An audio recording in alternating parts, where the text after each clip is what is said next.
Good evening, everyone, and welcome to the TV6 Digital Desk live stream. My name is Molly Birch, and I'll be taking you through a recap of today's headlines.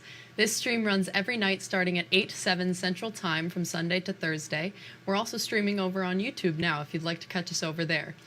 Feel free to comment and ask any questions you have in the chat as you feel like it, and I'll do my best to answer those questions as we go and after the stream as well. With all of that business out of the way, let's take a look at our first story for tonight. And in a health alert, the Marquette County Health Department is planning 2 opportunities for you to get your flu shot this month. Health Department officials say they will be holding a pair of community clinics for flu and COVID vaccines. The first is set for Saturday, October 21st from 9 in the morning until noon at the Westwood Mall. The second is Thursday, October 26th from 3:30 in the afternoon until 6 at Blesch Elementary in Ishpeming. The flu shot is available for everyone ages 6 months and older. The Pfizer COVID vaccine will be available for everyone 5 years old and older while supplies last.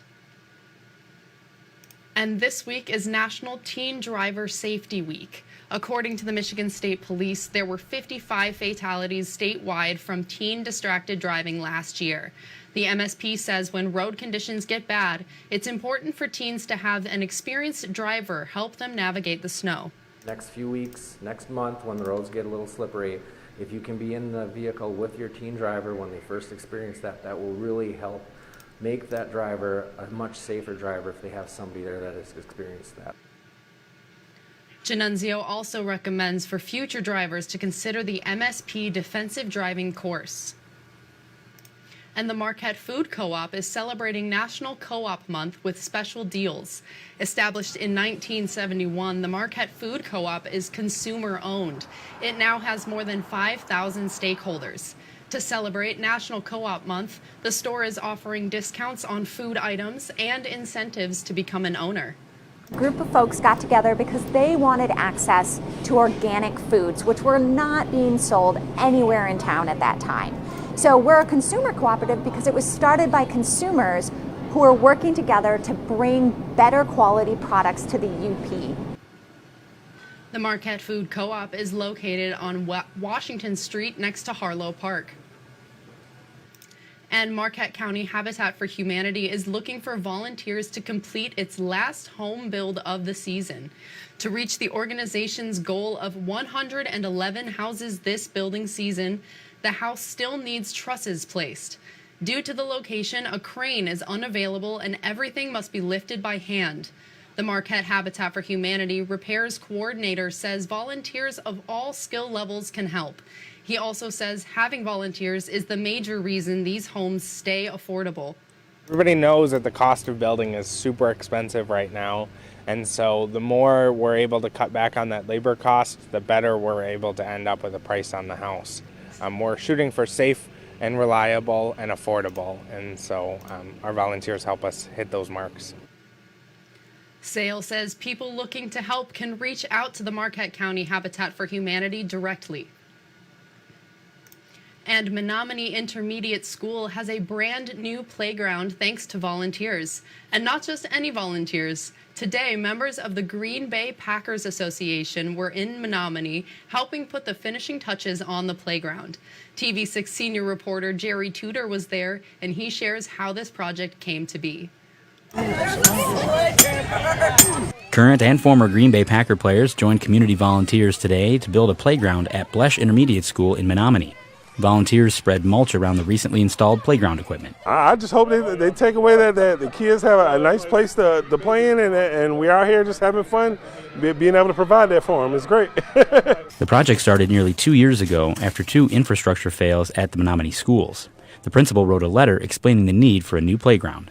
We had a whole bunch of things going negatively for our community. So as a community member here in town and a principal with 360 kids in my building, I thought I need to try to do something positive to bring some positive to our community and to the kids. Martin says the Green Bay Packers offered to help as part of their hometown huddle program. And I have a completely new respect for the Packer organization and what they do. Again, for how many groups, organizations I reached out to, they were the ones who answered my email.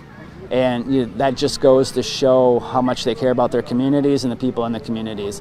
Members of the Green Bay Packers organization say they hope the children can make many happy memories here on this new playground. I think back to watching people build the playground that was at my own middle school when I was a kid, and how I go back there today and it's still standing, and it's the thousands of kids that have probably played on it, and just the stories that kids are going to go on to tell their kids about playing on there, and it just kind of goes on for generations. The estimated cost for the playground is between $60,000 and $70,000. Nearly all materials were donated from local businesses. Jerry Tudor, TV6 News, Menominee.